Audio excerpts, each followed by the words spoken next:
Okay. I'm just jumping in, I don't know. What's up?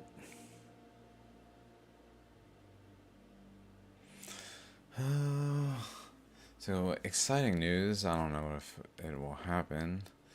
I had an idea of another documentary, although the first one seemed possibly to be like the most intense thing I've ever done and physically exhausting.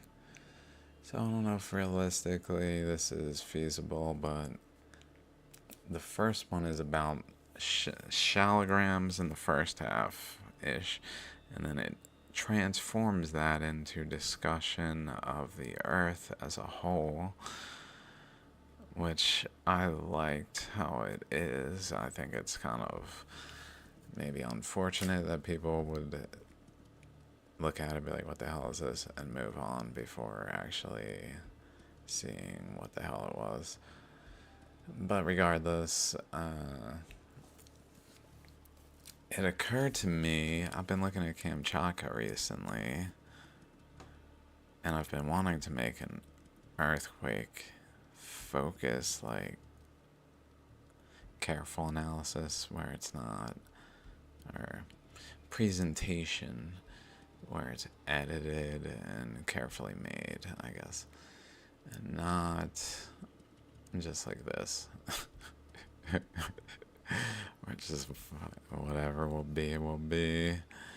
I really wasn't intending on streaming. It's already 11:44 here. I should be going to sleep relatively shortly.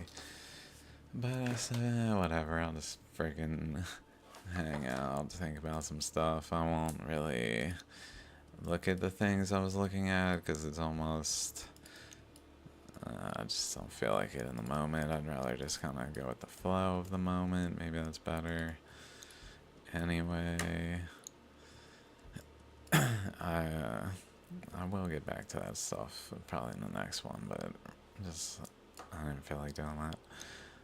But Western Idaho shear zone. I don't know. It's it's like, what the hell do I call this? And the thought of the Western Idaho shear zone occurred to me while thinking about some stuff.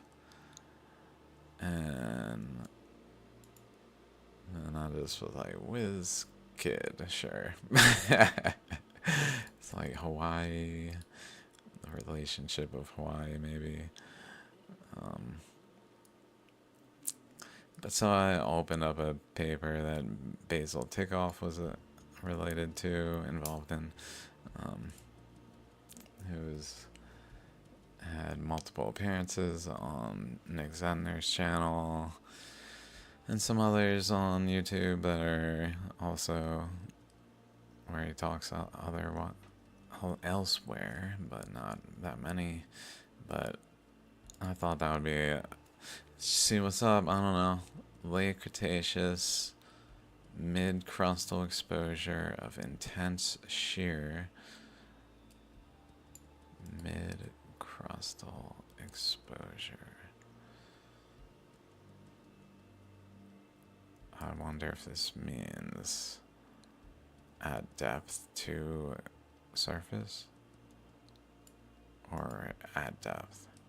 I don't think it means at depth. Shear located in the Cordillera of Western North America. This shear zone is characterized by transpressional fabrics. Let's just pause and check it out. So there's the Idaho batholith, which is maybe too zoomed in still. Surely there's a broader picture. There we go. Nope.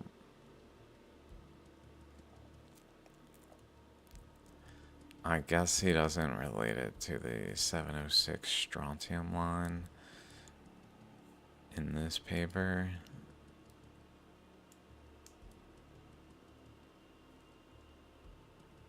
I was actually more interested in that specifically. as a whole, it feels part and parcel. I don't know. 88, 89, 83, 70s, 80s, 90s up here, 90, 98, 98.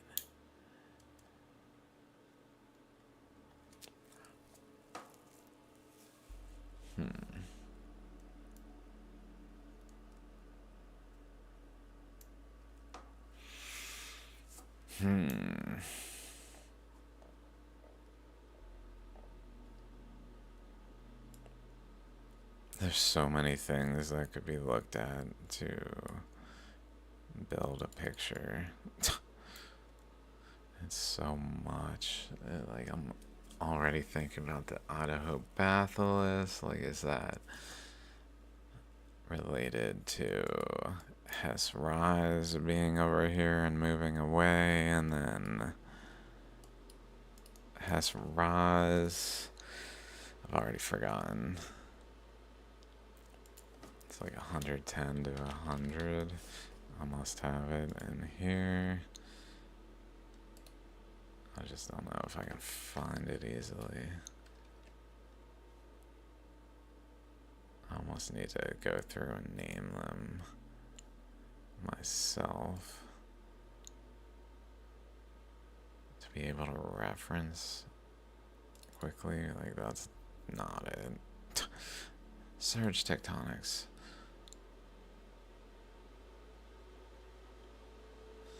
Okay, let's just look it up. Has rise, sure. Yeah. Hess deep. There's like so few on Hess rise.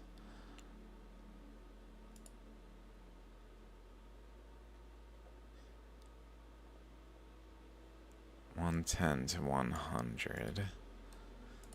The age of Kamchatka basement rocks, which, to remind people of what's like on my mind, is that the Columbia embayment. So let's just see. What's that? When did the Columbia embayment form and the site of reference? Whenever it's sites of reference, it's usually pretty terrible. 90 to 66.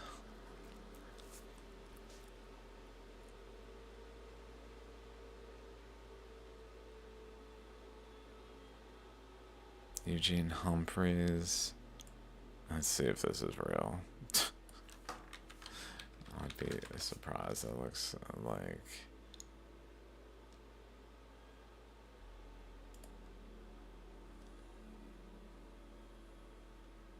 Humphreys.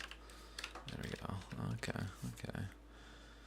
Columbia embayment formed in a complex fashion from late Cretaceous prior to Silesia, which is around 50 million accretion. Okanagan from the Intermontane, which is a earlier exotic terrain in age, like 160 million in age, 180.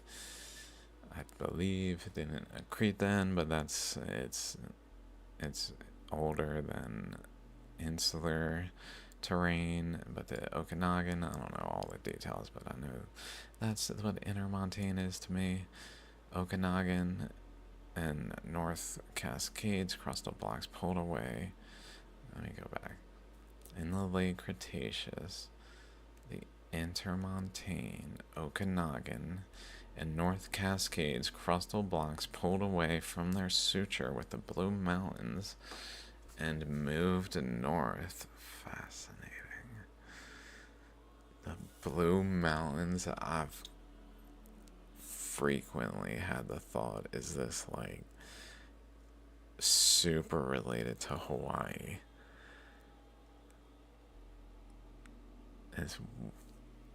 It's quite odd. Where is the Blue Mountains? Just when I hear about it, it makes me think of Hawaii. Like, no. No. Blue Mountain? It's mountain. Washington? I don't know.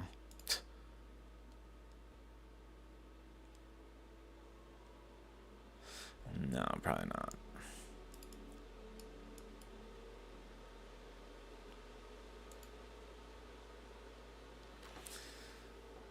From their suture, the moved north, leaving crustal fragments behind in the opening of the Columbia embayment. Slippery dewatering schist layer. The hell is deep? Like it's losing water.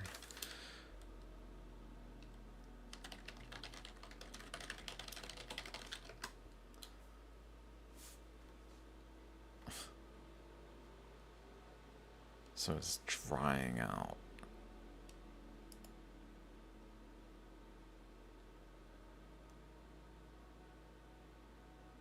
On top of an or maybe it's like, they mean it's where drainage is happening, making it slippery. I don't know. Slippery. Mind you, that so back to here, basically what's going on in my mind is out in the Pacific, a sphere of that formed under Australia over here.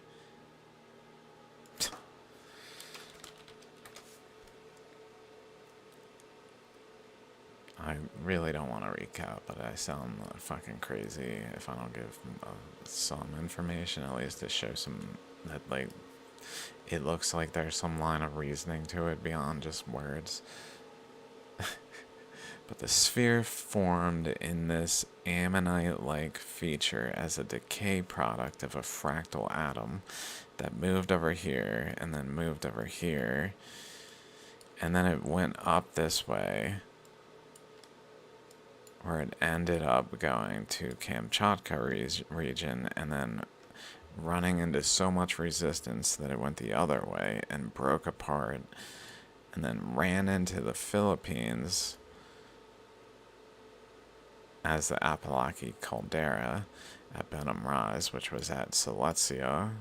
So the Earth expanded and does not function under plate tectonics, so this was all happening over here-ish, so somewhere over here, where Silesia then accreted, Yakutat moved north to accrete up here, and Benham Rise moved all the way over here as the Earth opened and revealed an underlayer, which is why slippery, as these things are, the overlying crustal blocks are literally sliding around.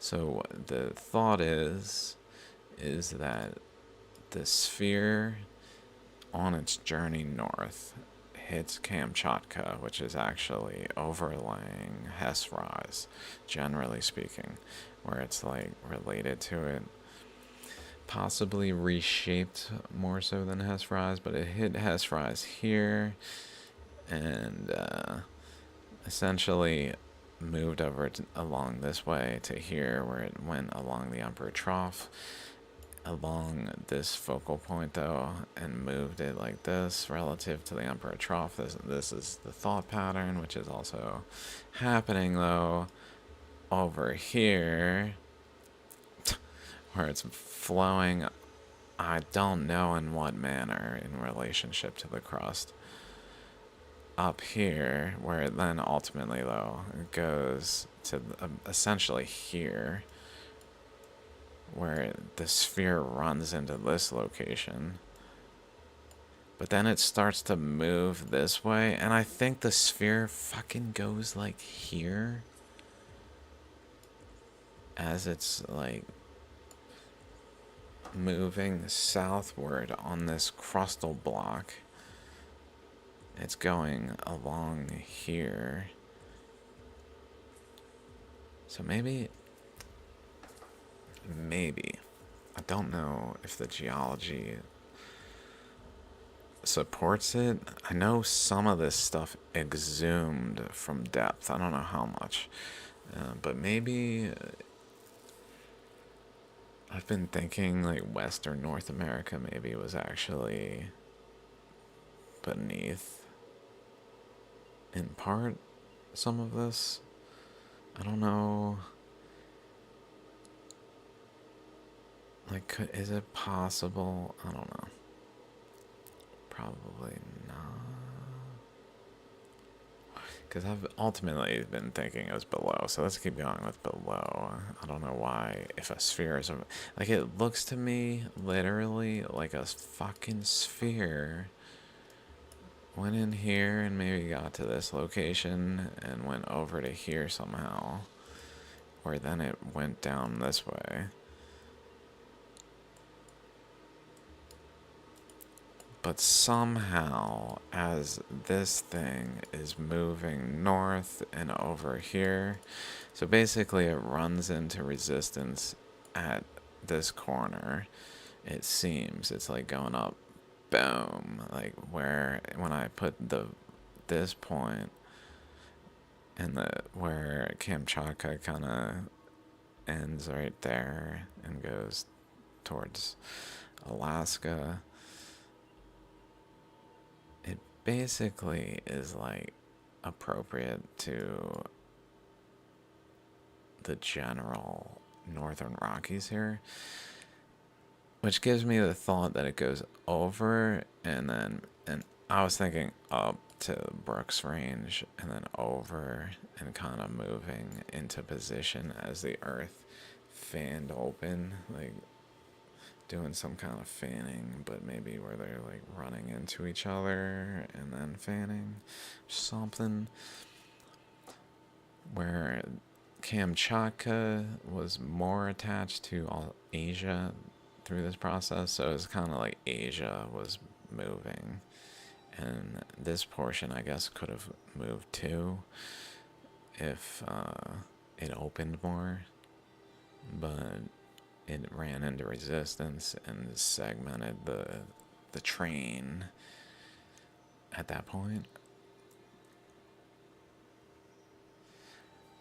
And I also think maybe Japan's involved over here with these things. Like, I was like, well, I said to William Seger, these weird semicircle things that he probably thought was like, that's an odd thing to say.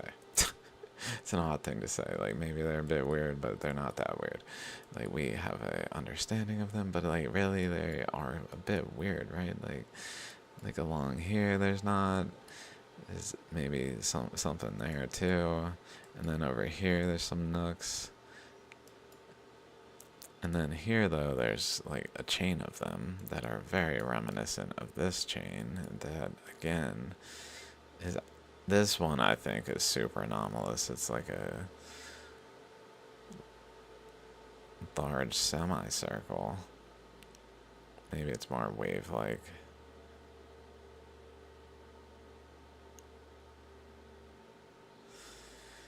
But I think maybe maybe it's involved in, its motions are involved in the opening of the spreading of these oceanic plateaus of the mid-Pacific Mountains, Hess Rise and Shatsky Rise, kind of doing something like Ontong Java, Manihiki, and Hikarangi. Hess Rise being late to the game, but Shatsky Rise and Mid-Pacific Mountains, I believe Mid-Pacific Mountains actually forms across the time of both of them, even, maybe? I'm not sure. Let's see if we can find something. I don't necessarily want to close that right away. Mid-Pacific Mountains geology. Da-da-da.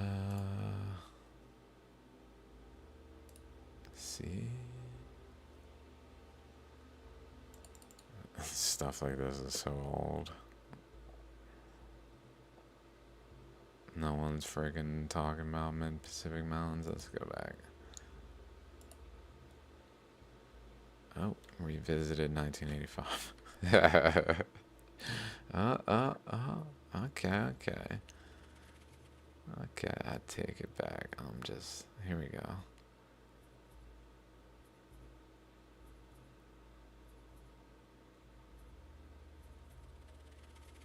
Let's see what this one says, because it has a PDF.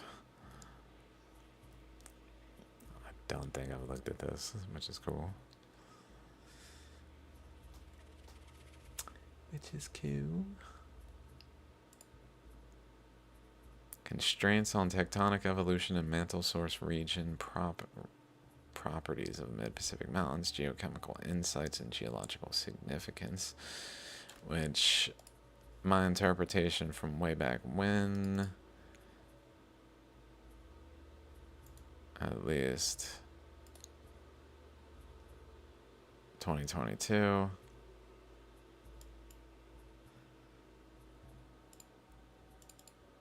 was that the mid-Pacific Mountains formed here under North America, like this, and it's missing the backstop of high intensity magnetic anomalies. That seems like it should have a backstop for it to be forming this portion here. And my thought has been that maybe Shatsky Rise was actually that backstop, and it moved out and left behind the Shatsky conjugate in the process. So maybe this sphere even goes over this way first to here through. I don't know. Some way where it goes along to the mid-Pacific Mountains, generally here, but I was thinking also going in relationship to this, maybe more so the overall current that it's flowing in. But then once it gets here, it doesn't just go up, it actually goes over here to Hess Rise, maybe more along this path, where then it hits Kamchatka though, and goes along this way as it runs into North America. Although I'm not accounting for Chinook Trough. And Kamchatka seems to also extend here.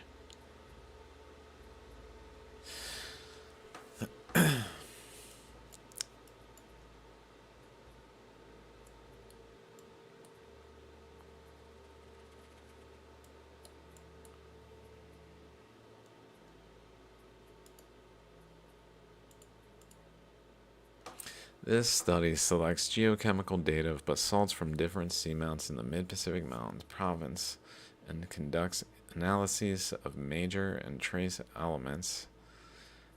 Okay, let's just see what's up.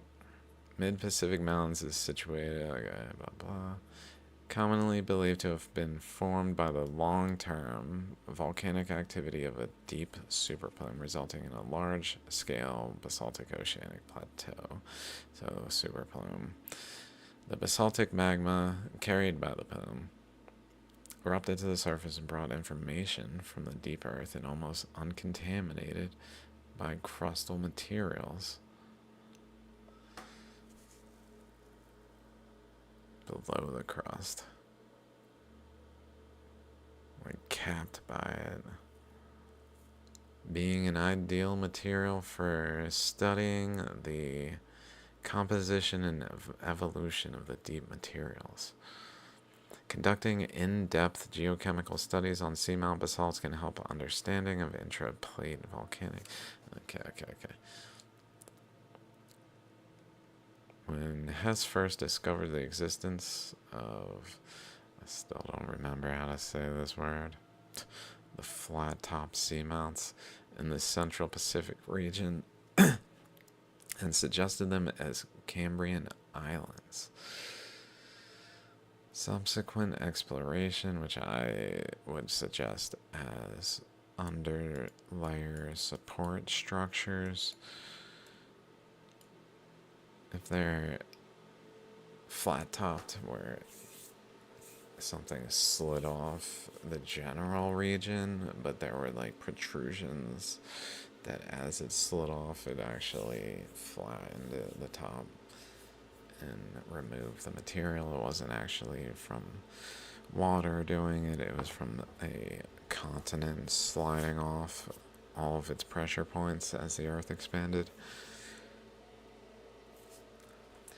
That's my interpretation of what these things are. So, wherever it was. Conducted research, has seamount. Guess maybe that's Hesperaz. And Cape Johnson seamount, I don't know. During Cretaceous, composed of basalt. Okay, this is a little...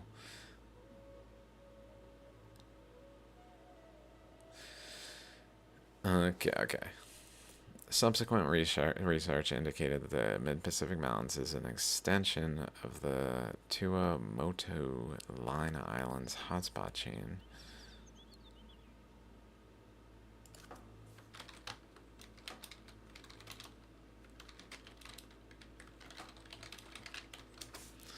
Or just chain, I don't know. It should circled Hawaii.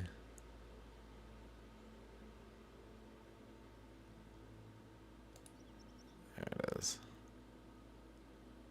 Australia, Samoa, Fiji. It must be this right one.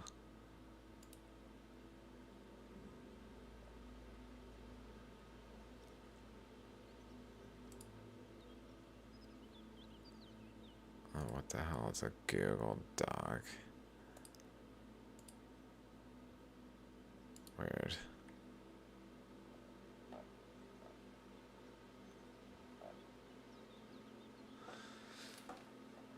Oh, friggin'.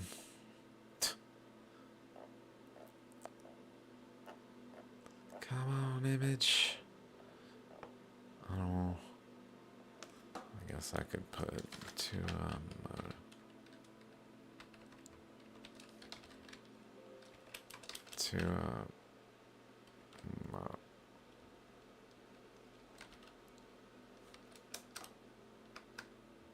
there we go.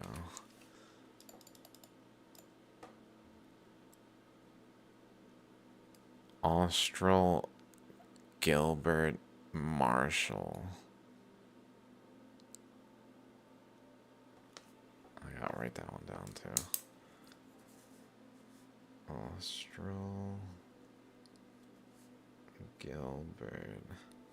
That one's super at the Trident.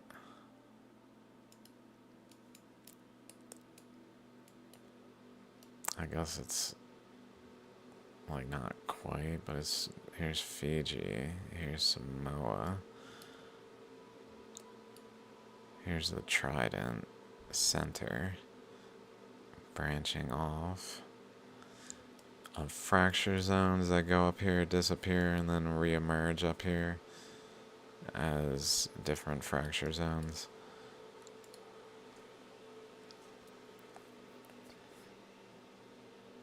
Tuamotu line. Okay, let's just check it out then. So I guess here and here. So this is the Louisville seamount chain, I believe.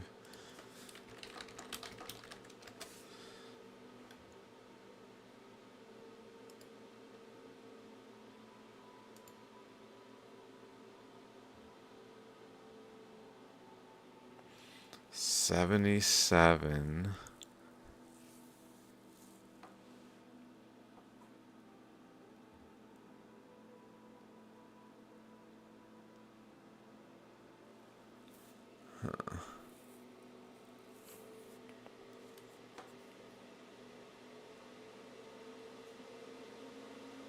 I didn't even look at friggin' Western Idaho shear zone.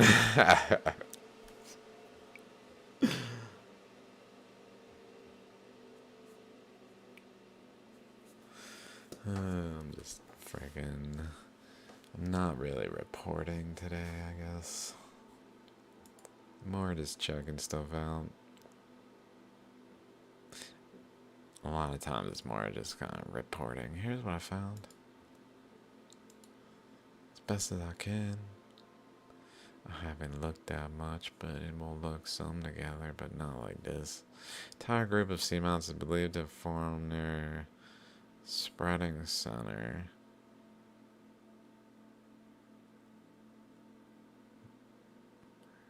Moved northward with the Pacific plate. Distribution of the mid-Pacific mountains is not always in a linear pattern and mainly developed in fault zones and intersection areas. Therefore, the idea that the seamounts were formed by volcanic eruptions at the weak points of fractures was suggested.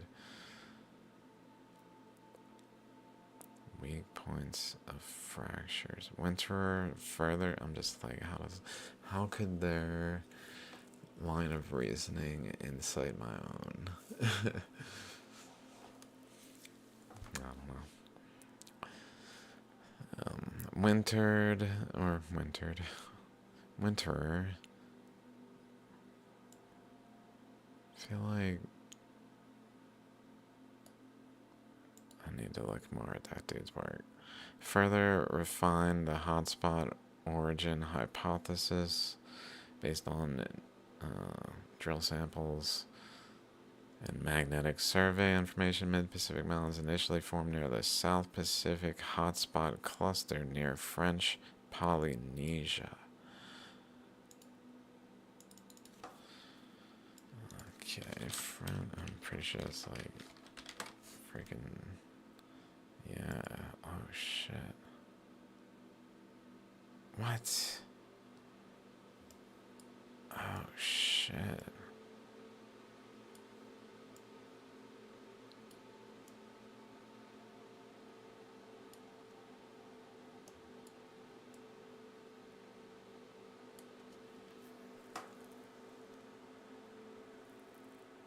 Oh.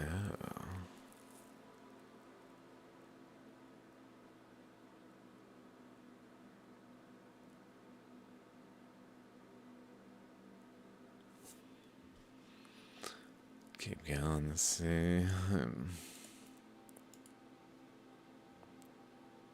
Then drifted to the present position with the movement of the Pacific plate, the use of backtracking hotspot methods,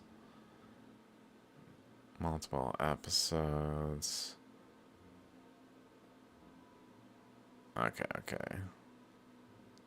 Genesis is debated compared to the surrounding oceanic plateaus and seamount groups. The comprehensive and integrated geochemical analyses of the mid-Pacific Mountains are less conducted, particularly on the nature of the mantle source regions.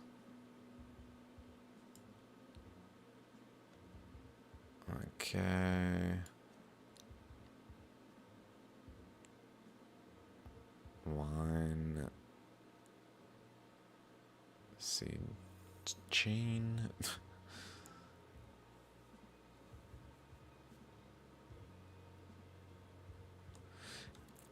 Murray fracture zone goes over from in.